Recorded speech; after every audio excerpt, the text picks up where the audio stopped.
welcome. Barbary is my name. I came over here about 4 years ago now. Living here in this wilderness, I ain't so well acquainted with it yet. I think it should be called American Talking because when we're not English... It is a really dumb name. Walkman doesn't walk, it's not a man. And the fact is that America, even if it doesn't invent all these things, it tends to get to name it.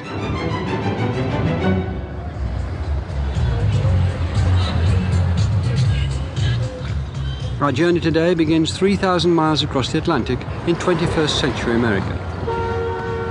In this, the fourth series of the Roots of English, we'll be looking as much as what you might call the branches of English as its roots, its history.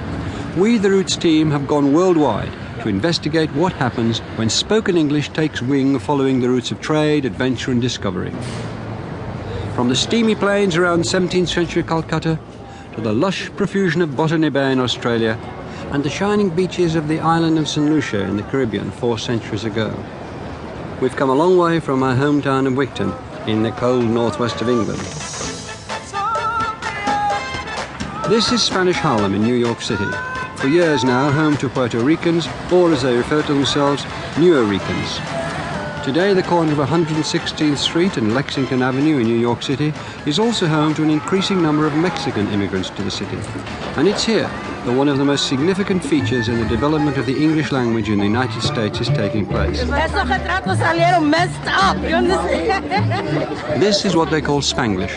But what is it? Spanglish? That's when they speak Spanish and English at the same time.